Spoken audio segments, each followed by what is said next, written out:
This week in Kenya, or should I say last week, a child was buried, a minister smiled, and a nation bled yet again.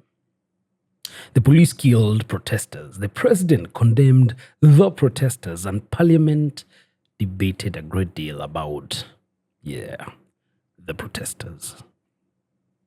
And the media, you ask? Some of them were switched off, just like the cameras in Kasarani when the cops lost that boy.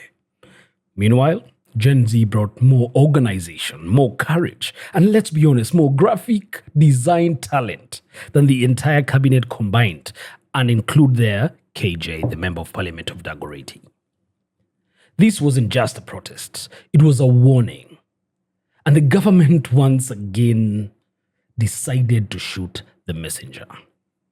So I'm DY, and this is a Kenyan week that was. So buckle up.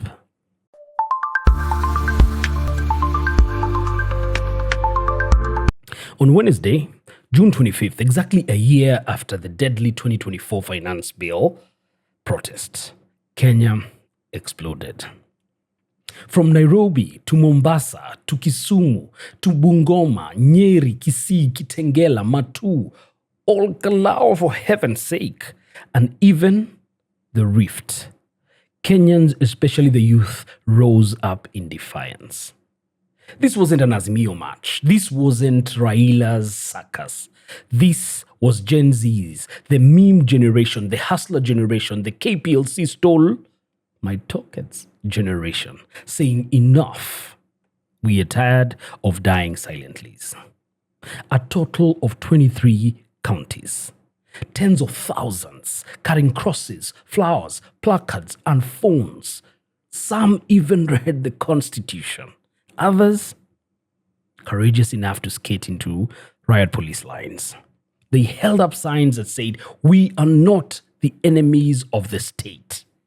We are products of its failure." And how did the state respond? Classic. Here's what the police brought to the party. Teargas launched directly into crowds in Kisumu, in Nairobi, even at Kencom stage. Water cannons, including the pink dye, the one that stains you for later arrest. Very progressive of them. And they didn't forget the live bullets, because I guess they've run out of rubber. So no warning, just chest shots and headshots. And by nightfall, 19 people were confirmed dead, most of them under 30, and at least 500 injured, 83 seriously. 15 of them and other 15 Kenyans went missing. Some hospitals, or the morgues, filled up so fast that they started issuing disclaimers, no more autopsies. Maybe we try it again tomorrow. And if you want to know who were the dead by the end of the day,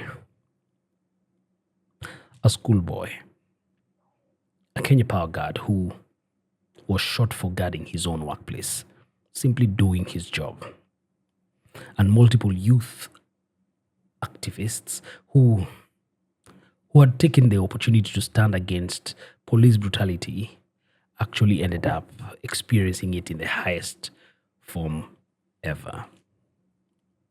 And particularly in Olkalao, after one man was shot by the police, the residents were so raged that they decided that they are going to burn down the whole police station, other than calling it for help. That's how bad the situation really is. That we as Kenyans have gotten to a point where we would rather raise a police station than go and seek for help there. They've become the enemies of the state to the point that they do not represent in any way, form, or shape as a safe space.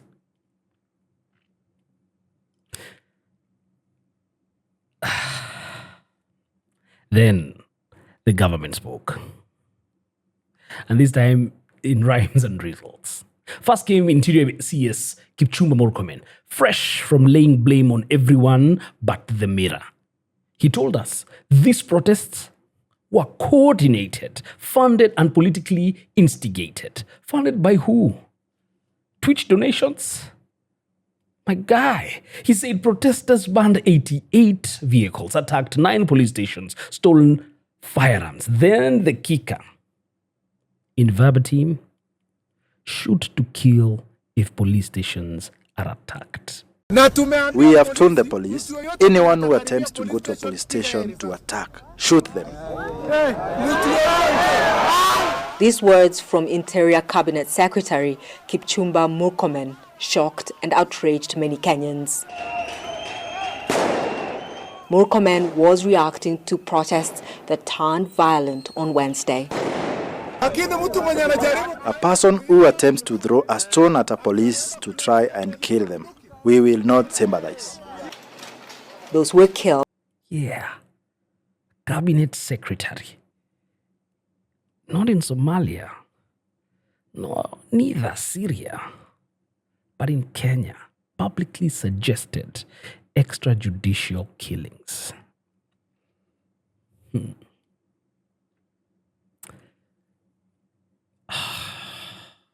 Reflect on that.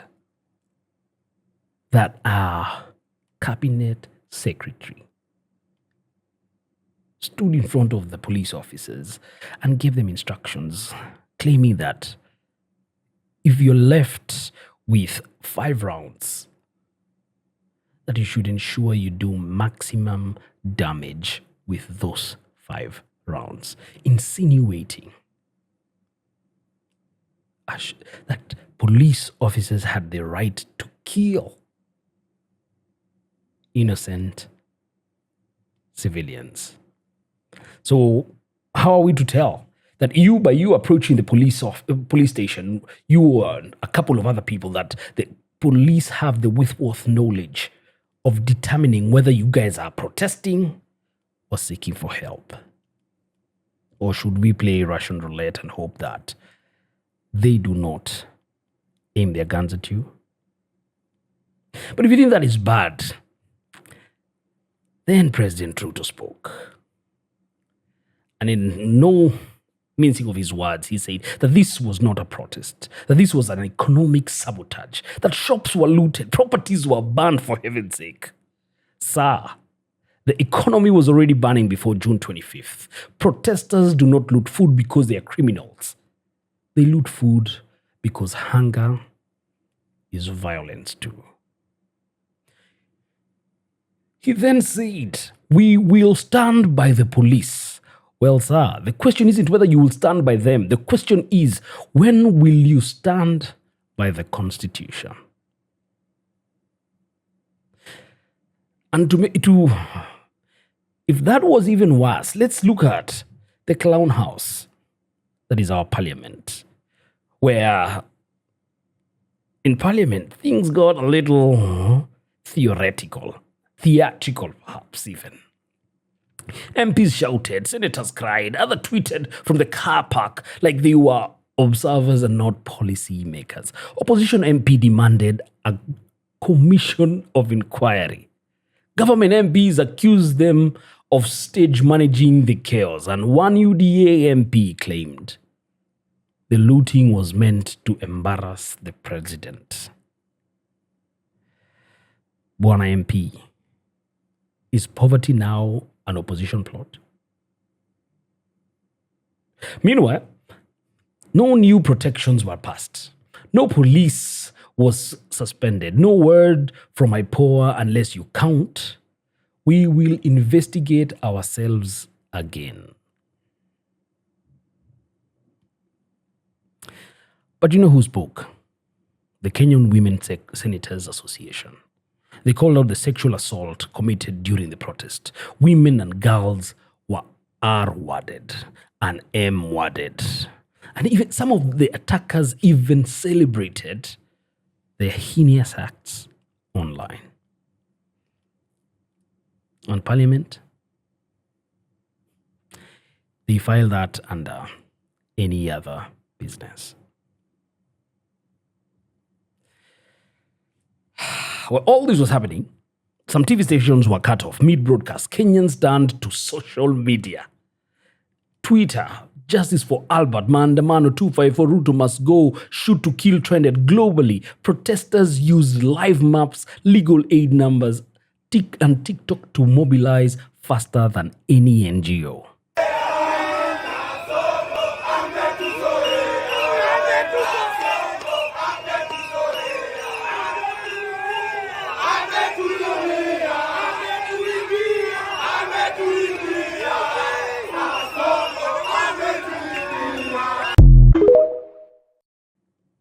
On TikTok, protesters dancing, reciting Article 37, skaters riding through teargas, a girl in Nairobi CBD calmly reading the Constitution as riot cops approached.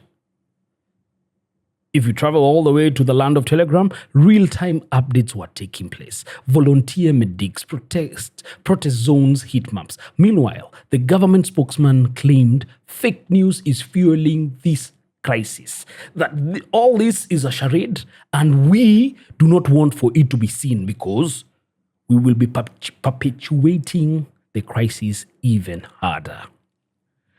Sir, if videos of police shooting unarmed civilians are fake, then what are your CCTV cameras for?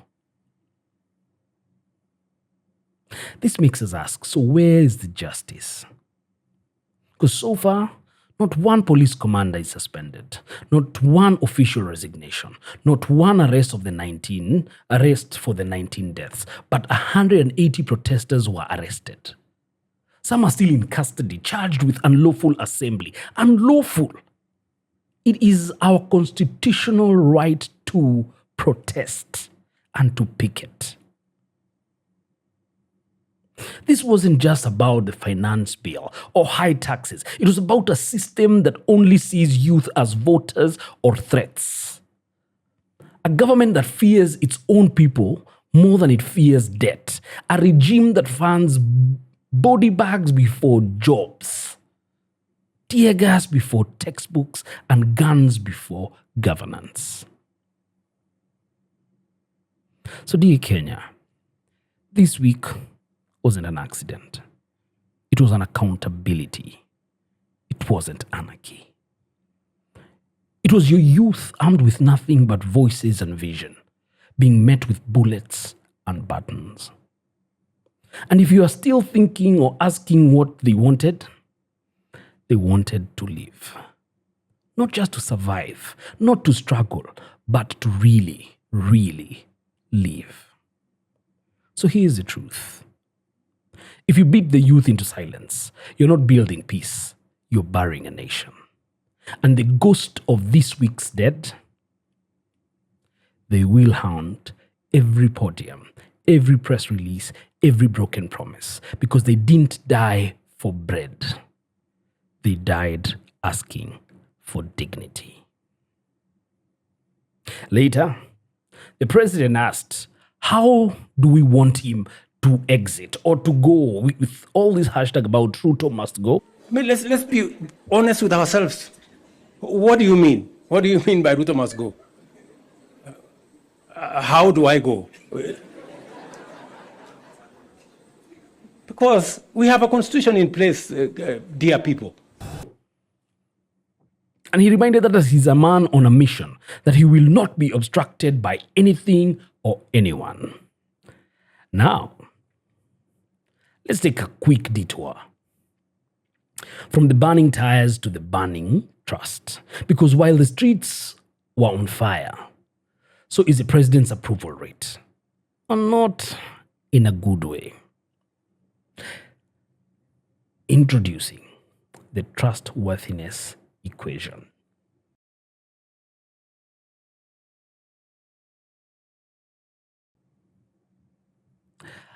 I recently came across this equation.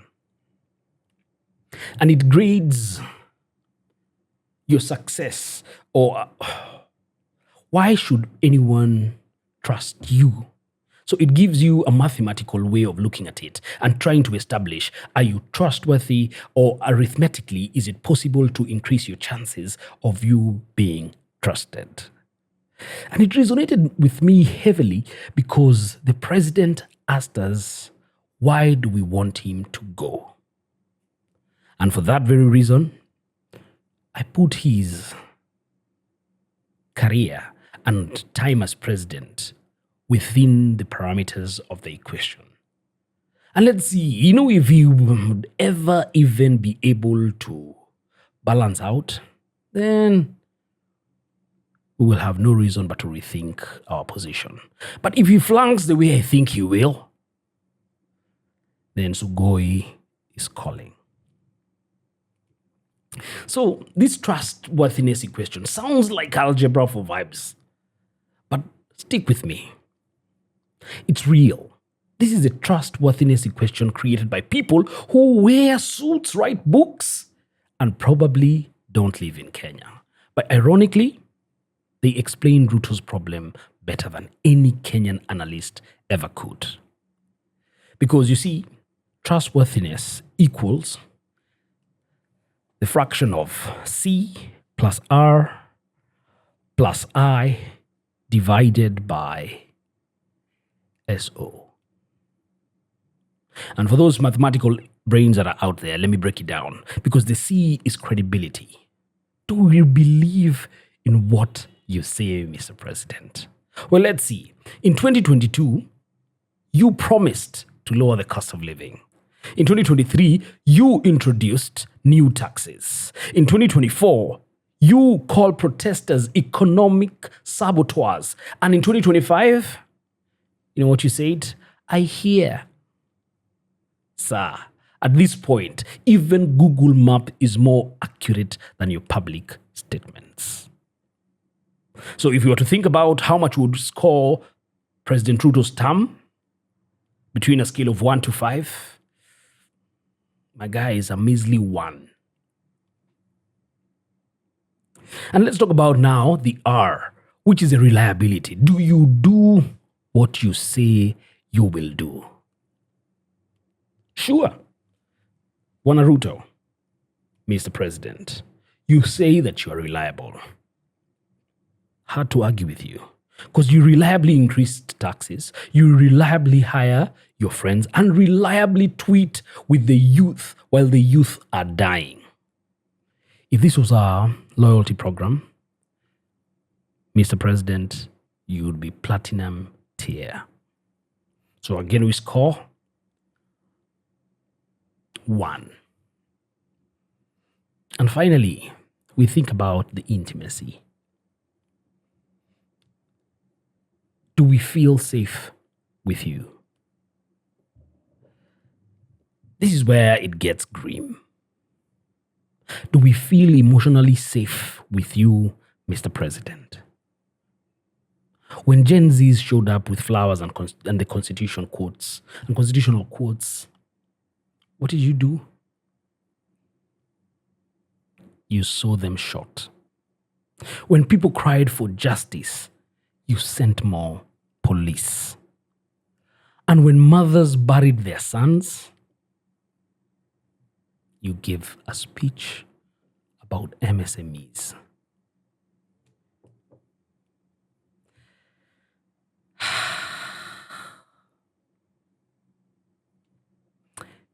Mr. President, I don't even know how to grade you on that one, because you've shown no care, no safety for Kenyan life, and more so those of the Gen Zs, or the young people that are supposed to be the bedrock of this country. So, Bwana President, I'll give you a 0. And finally, we look at self-orientation. And my guy, this is where you are doing extremely well. Because self-orientation looks at whose interests are you really serving. And here, ladies and gentlemen, is where the equation crumbles like a poorly constructed Kura road. When people suffer, the state profits. When billion shilling convoys roll past a starving hawker, when loyalty is bought and not earned, you don't just fail. the trust test. You rewrite it for personal gain. So, Bwana President, from the red bottom heels to the 100,000 shillings belts that you wear and all the magnificent watches that you adorn yourself with at the cost and behest of the Kenyan populace. I want to highlight that you have lost the plot completely. The arrogance that you have exuded, trying to show that you and your cronies are bowling and living the very best life. So if we calculate everything else that you've done, the final math is grimmy. So let's plug the president into the trust equation, shall we? Low credibility plus low reliability and zero intimacy added all together and divided by a sky-high self-interest gives you Kenyans that will never be able to trust you. And that is a reason why every Kenyan is saying Ruto must go. So, Bwana President, you asked and we've answered now. You know why we need you to go to Sugoi? Because we no longer trust you. Neither do we trust your cronies or the supposed members of the opposition.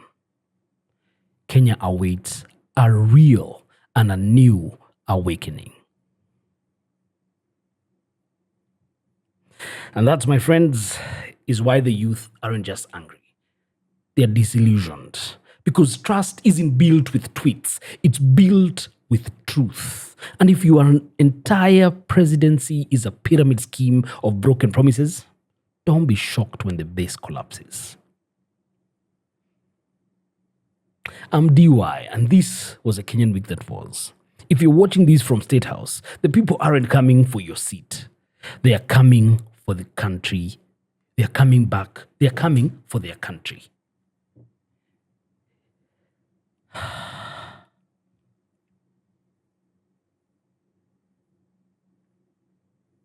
I'll say that again. If you're watching this from State House, the people aren't coming for your seat. They are coming for their country back. So, Bwana President, it's time you reevaluate or head to Sugoi. Kwaheri, and stay fighting, stay vigilant.